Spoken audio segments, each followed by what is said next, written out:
Welcome to Orchan. I'm Craig, and in this short segment, we're going to be talking about emerging socio-media trends in society in 2020. Let's be real. The lockdowns that we've had and the ongoing disruptions to society have actually meant a few things. First, there has been changes in business models. The way in which entrepreneurs undertake business is not necessarily the same today as it was this time in 2019. There's also been a huge change in both message and messaging. Message being the content and the tone, messaging being in the channel through which the message is communicated. We have taken a more shared community tone. We have gone to a more supportive role, and that has become part of the message.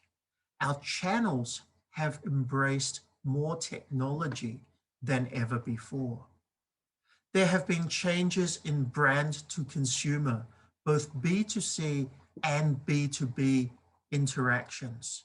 Some have gone more personalized, some have gone softer, some have become a little bit more distant depending on the organizations. We have a new community tone, and this is the most important thing because we are all in the same storm, even if we're not in the same boat. You've probably heard that part before, but the community tone has become one that is more supportive of each other and trying to keep everybody afloat together rather than just trying to survive yourself. We've had changes in media landscape. We've gone from more print publications to more online publications. New channels, new apps, new portals are popping up regularly, and these are becoming the go-to spaces for us to get information. We're interacting with people on a contactless basis. So our reliance on technology and our reliance on using either apps or communication tools has increased significantly. We've had a change in media landscape. Publications are closing down. Publications are reducing the content that they're doing, or publications are moving from traditional print to online.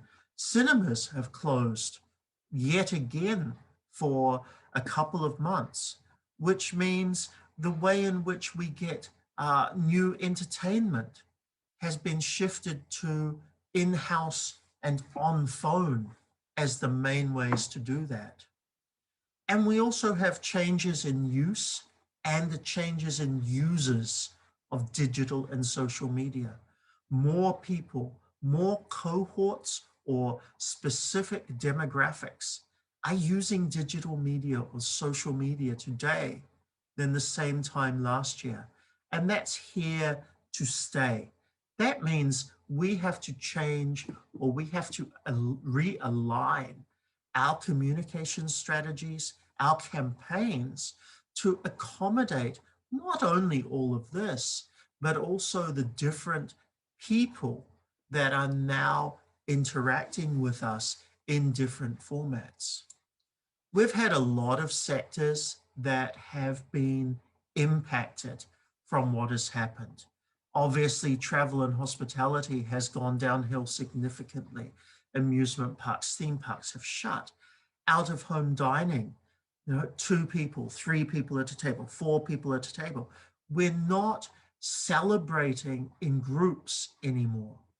Luxury items are still there, but for a lot of people who are experiencing economic challenges, they've stopped buying luxury and they've started buying mass.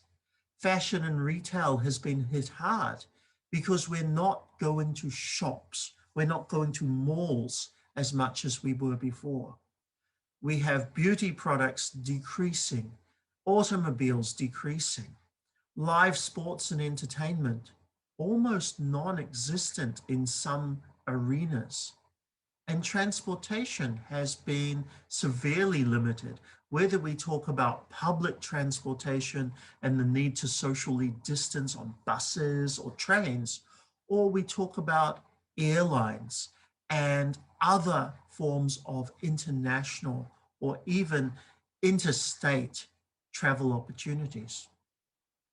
What's interesting, though, is there have been some very positive growth areas: health, hygiene, and cleaning, social networking, gaming, online video, insurance.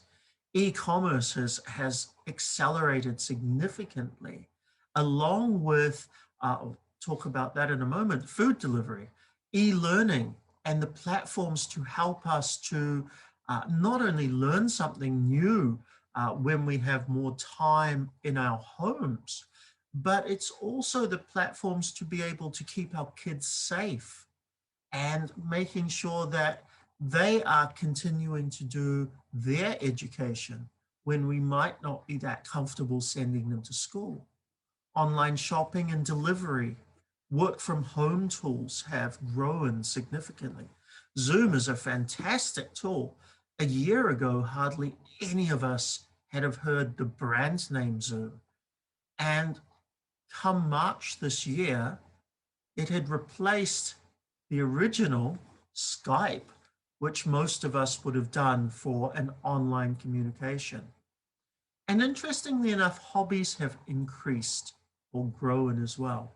Cooking, cleaning, home decorating, toys, these type of things have actually had a resurgence because of what's happened. Along with that, we have shifting consumer touch points. We have a significant growth in online media. Interestingly enough, a year ago, we would have tried to make our videos perfect. Today, they're a lot more raw, a lot more honest, and people, the consumers or our stakeholders, are more forgiving for that as well. We're looking at digital video platforms like Netflix and the changes to that, short video apps, and the use of video advertising in things like Spotify, in YouTube, along with Facebook. It's becoming increasing. What we're also experiencing is a decline in offline media.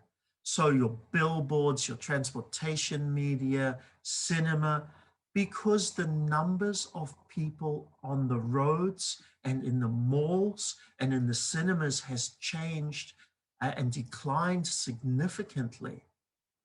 The value that a brand receives from out of home is no longer comparable to what it was this time 2019. Print media has changed, even experiential pop-ups, campaigns that engage with people out in society have changed. And these are becoming less impactful through this particular year. Publications close down, publications are going from print to online, and they're shifting their priorities as well.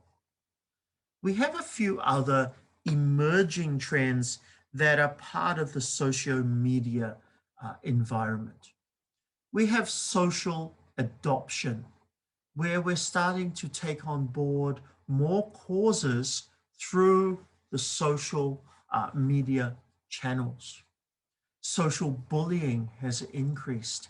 And you'll see that if you look at some of the feedback in the news or different posts that people make online, you're actually finding that bullying has gone from a physical scenario to an online scenario. And that isn't good. You know, we have certainly seen that recently with the American elections. The BLM movement and others, Me Too, Not My PM, all of this has actually started to infiltrate global society. Black Lives Matter was a very American-centric concept, but it's filtered through even to Malaysia, where Interestingly enough, the original intention and meaning of it actually doesn't have the same relationships here, but it has become a cause, and people are bandwagoning onto these causes and infiltrating literally a global approach. We have the concerns between cultural appropriation versus cultural appreciation. And what would have been okay 5 years ago for us to dress in a, another culture's traditional clothing to show respect is now considered cultural appropriation and is now considered disrespectful. So this is a challenge, but social media and media via technology has created a stronger movement and awareness of these issues. We have social distancing, the most oxymoronic term ever, but we have social distancing and how that's impacting on events, causing a shift to AI, causing a shift towards virtual reality to be able to do events and to be engaging with people. We can now do drinking at a pub where the pub delivers to us and we hop onto Zoom and we play trivia games and other things. I think it was, I can't remember, maybe Carlsberg, Malaysia just created a big campaign based around socially distancing by drinking responsibly at home. We then have strength of purpose. What is it that your brand actually stands for? What does that mean? And how does that change the patterns of consumption that your stakeholders have? And ultimately, how does that impact your rapport and your relationship with those stakeholders? And the final one we have is cancel culture. I don't like what you stand for, therefore you are wrong. And this becomes a form of social bullying. Let's go back to the early one. But it's literally shutting people down for having an opinion that disagrees with your own. Thank you.